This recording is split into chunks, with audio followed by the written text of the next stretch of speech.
Assalamualaikum warahmatullahi wabarakatuh.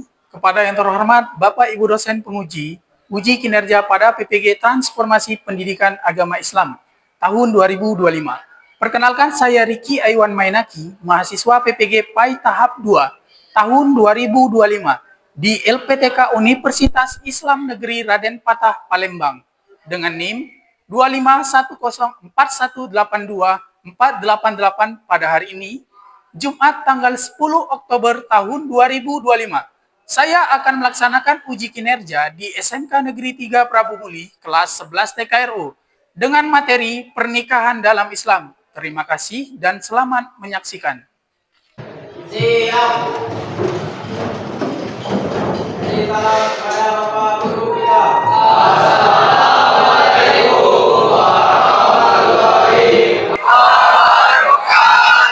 Waalaikumsalam warahmatullahi wabarakatuh. Pada sore ini kita berdoa mulai.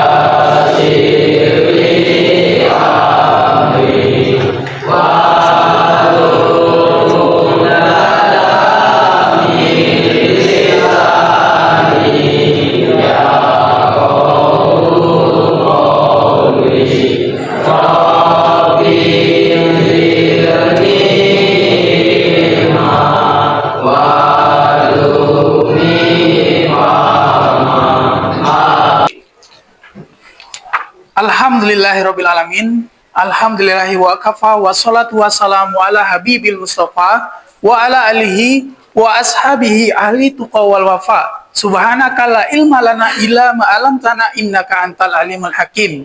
Amin. Baik, gimana kabarnya hari ini?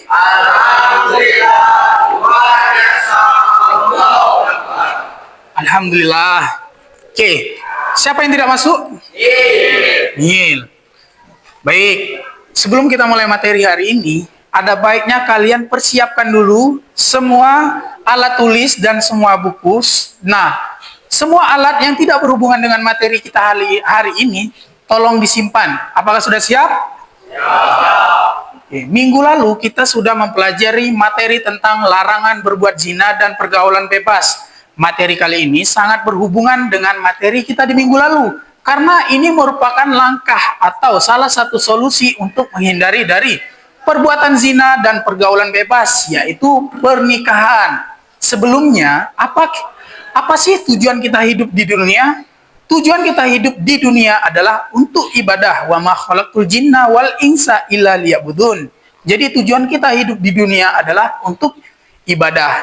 Nah, ibadah itu merupakan salah satu langkah untuk mendapatkan pahala dan mendapatkan ridho dari Allah Subhanahu wa Ta'ala.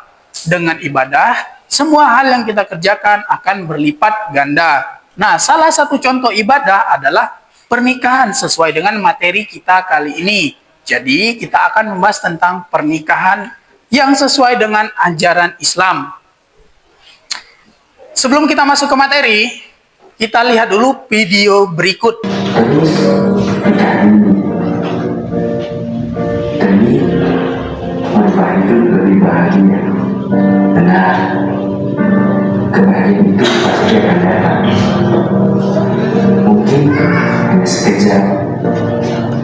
Usia, mental, dan perencanaan yang belum matang membuatnya menjadi kesengsaraan. Jadi terjadi setiap hari. Kemungkinan ini bisa saja terjadi.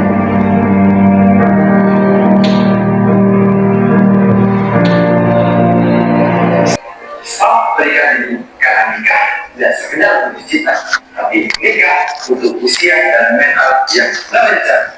Salam genre.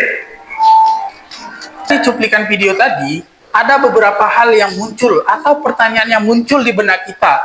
Pertama, mengapa fenomena ini terjadi?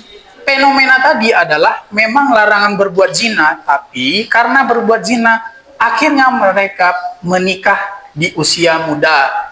Lanjut, mengapa banyak pasangan yang menikah namun akhirnya berpisah? Tujuan pembelajaran kita pada pagi hari ini adalah, pertama, menjelaskan pengertian pernikahan baik secara bahasa maupun istilah dengan benar. Selanjutnya, menguraikan dasar hukum pernikahan dalam Al-Quran maupun hadis dengan benar.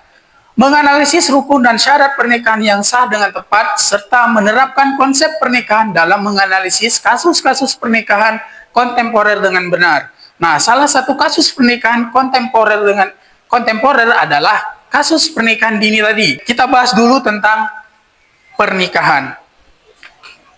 Silakan simak baik-baik. Pernikahan adalah secara bahasa diambil dari kata an-nikah, yang maknanya percampuran atau ikatan. Secara istilah, pernikahan merupakan perjanjian yang sah antara laki-laki dan perempuan. Tujuannya untuk menghalalkan hubungan mereka agar terhindar dari perbuatan zina tadi. Kesimpulannya, pernikahan adalah akad suci dan kuat secara legal dan syar'i menghalalkan hubungan antara laki-laki dan perempuan untuk mencapai ketenangan dalam rumah tangga yang sakinah, mawaddah, dan warahmah. Nah, hukum dasar pernikahan secara umum, hukum asalnya adalah boleh. Jadi pernikahan itu boleh, tapi itu merupakan sunnah yang dianjurkan, bukan hanya boleh-boleh, tapi dianjurkan di antara kita untuk menikah. Jangan sampai kalian jadi bujang atau lajang sampai umur tua, tidak boleh. Nah, tapi hukum pernikahan bisa berubah. Hukum pernikahan bisa berubah tergantung situasi dan kondisi dari individu itu sendiri. Misal, bisa berubah jadi wajib, sunnah, makruh, dan haram, tergantung situasi dan kondisi kalian. Nah, bisa kita contohkan, misal ada situasi bahwa pernikahan itu wajib. Di sini, Nopal mampu secara fisik untuk menikah, mampu secara ekonomi, terus secara ekonomi mampu, dan Nopal takut untuk berbuat zina karena memiliki harta yang banyak, terus memiliki paras yang rupawan. Jadi Nopal wajib untuk menikah. Paham sampai sini? Nah, selanjutnya sunnah. Sunnah di sini mampu juga secara fisik, secara finansial, terus memiliki keinginan menikah, tetapi dia bisa menghindari dari perbuatan zina. Tahan. Mereka tahan. Oh, stop pacaran, tidak berpacaran, misal seperti itu. Paham? Oke. Mubah ini adalah maksudnya dari hukum dari pernikahan itu sendiri. Nah, kalau makruh artinya ingin menikah tetapi tidak mampu untuk menafkahi keluarganya. Di sini makruh. Makruh adalah sesuatu yang dibenci Tuhan tapi boleh. Tapi itu sesuatu yang dibenci Tuhan, itu makruh. Sedangkan haram, artinya di sini kita tidak mampu memberikan kewajiban lahir batin, contohnya nafkah, tapi khawatirnya kita akan menzolimi atau akan timbul kekerasan dalam rumah tangga. Itu haram kita mau nikah. Misal kalian menikah hanya karena ingin mendapatkan harta, tidak boleh. Ingin mendapatkan warisan, no, tidak boleh. Paham? Lanjut, kita bahas tentang rukun nikah. Nah, rukun nikah ini ada 5. Jika salah satu di antara rukun ini tidak terpenuhi, artinya pernikahan dianggap tidak sah. Salah satu rukunnya, yang jelas harus ada calon pasangan di sini. Kalian menikah tapi tidak ada calon istri, mustahil. Jadi istri yang soleha. Selanjutnya berperilaku adil, sedangkan istri kewajibannya adalah taat dan patuh pada suami, menjaga kehormatan dan memberikan nafkah lahir, batin, serta mengatur rumah tangga. Boleh juga di sini ditambahi untuk bekerja semua boleh. Nah, kita masuk ke orientasi masalah kita. Studi kasus tentang fikih kontemporer atau pernikahan kontemporer. Studi kasus pertama ialah pernikahan tanpa restu orang tua. Yang kedua, kekerasan dalam rumah tangga. Yang ketiga, nikah kontrak atau nikah mut'ah. Nah, ini yang akan kita bahas hari ini tentang ketiga studi kasus. Oke, silakan. Kemarin minggu lalu kita sudah membagi kelompok. Silakan kalian. Apakah kalian sudah duduk sesuai kelompoknya? Sudah, baik. Sekarang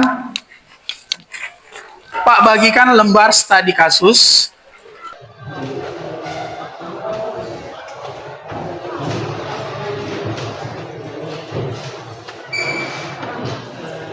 Nah, dari lembar LKPD, lembar kerja kalian, silakan kalian diskusikan permasalahan-permasalahan di permasalahan-permasalahan studi kasus kita. Untuk kelompok 1 bahas tentang pernikahan tanpa restu orang tua. Untuk kelompok 2 silakan bahas tentang KDRT dalam rumah tangga. Selanjutnya kelompok 3 membahas tentang nikah mukah atau pernikahan kontrak. Silakan didiskusikan. Saya kasih waktu 10 menit. Silakan kalian rebut dan diskusikan. Oke, silakan.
Oke, sisa waktu 4 menit lagi.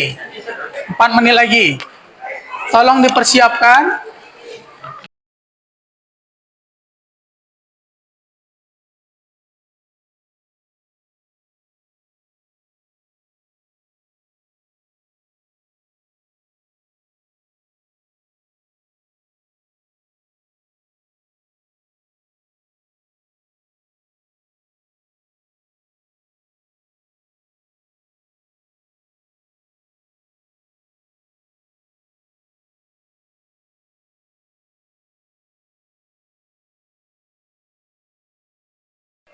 Sebelum kita memulai diskusi kita hari ini, ada baiknya kita pemanasan dulu, ice breaking. Ice breaking, tepuk sakinah sesuai dengan materi kita. Ayo semuanya berdiri. Semuanya berdiri.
Mungkin itu saja presentasi dari kami. Mungkin ada pertanyaan dari kelompok lain.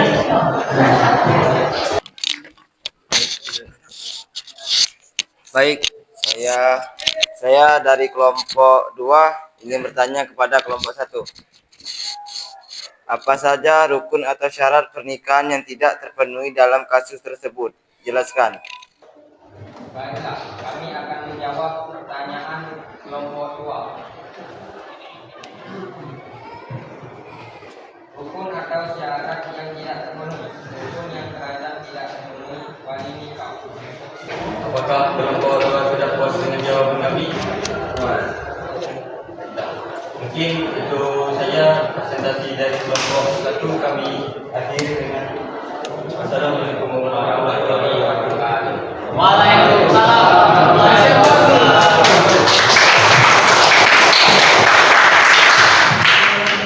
Oke, selanjutnya silakan kelompok 2. Warahmatullahi wabarakatuh.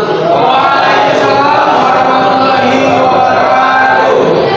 Baiklah, kami akan mempresentasikan hasil diskusi kami dari kelompok 2. Masing-masing suami merasa istrinya harus selalu patuh, sementara istri merasa suaminya tidak bertanggung jawab dalam menafkahi keluarga. Maka jika ada yang bertanya, silakan.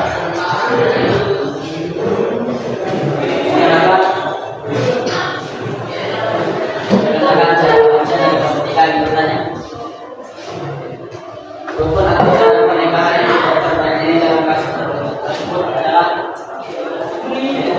akan menjawab kelompok 3.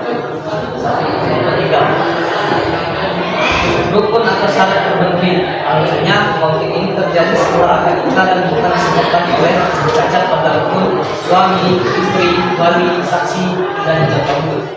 Semua rukun diyakini telah terpenuhi saat akad. Wassalamualaikum warahmatullahi wabarakatuh.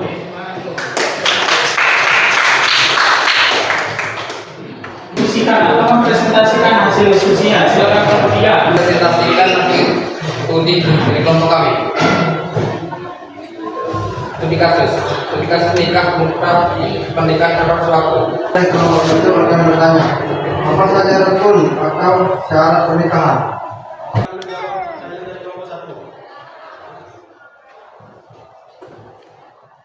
Rukun syarat yang harus dipenuhi, tujuan hakikat akad syariat tambahan dalam akad. Jelas jawab dari kelompok kami adalah dan apakah Anda puas?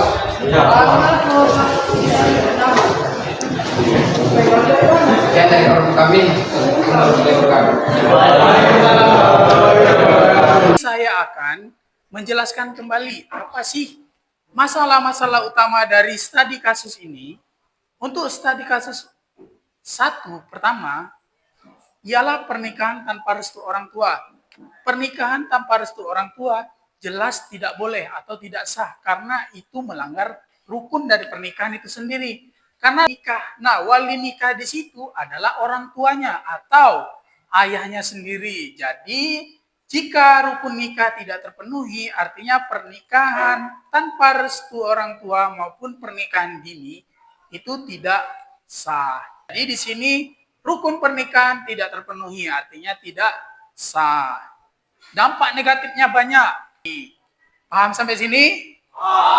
Lanjut ke studi kasus kedua, kekerasan dalam rumah tangga. Beda kasus dengan kelompok 1 tadi.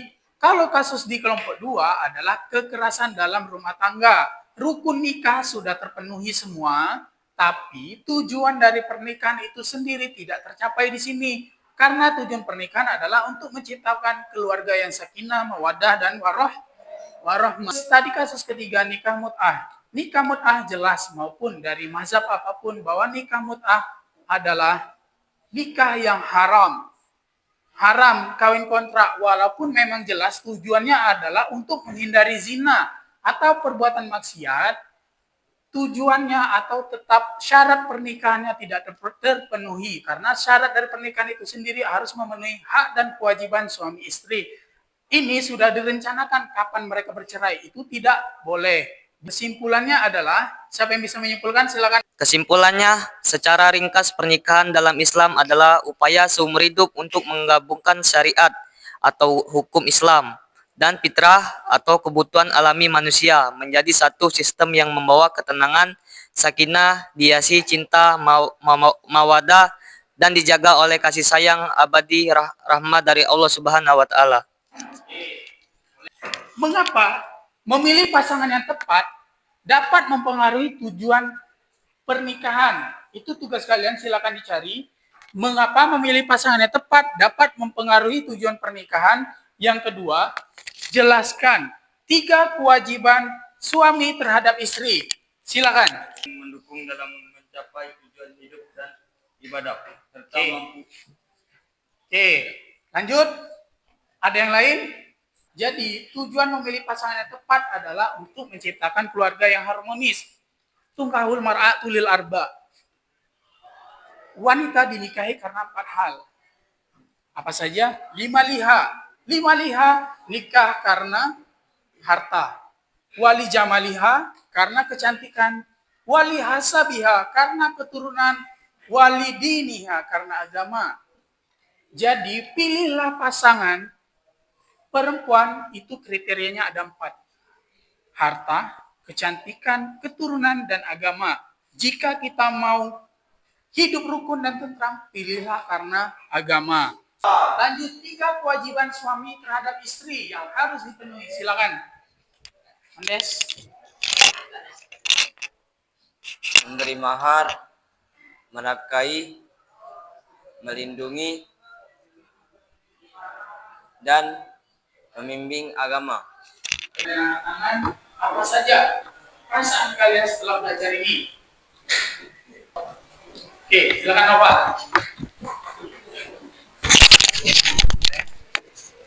Mendapatkan ilmu baru, Oke, mendapatkan ilmu baru, apa lagi? perasaan tentang tahu tentang pernikahan, Perasaan apa? perasaan Perasaan ingin menikah. bukan Pak. Minggu depan kita akan membahas materi tentang perceraian atau yang dikenal dengan istilah talak. Jadi silakan pelajari. Minggu depan kita akan belajar tentang perceraian. Di sini pertemuan kita hari ini. Mudah-mudahan minggu depan kalian sudah memahami materi kita. Jadi, pakili billahi taufiq wal hidayah. Wassalamualaikum warahmatullahi wabarakatuh. Waalaikumsalam.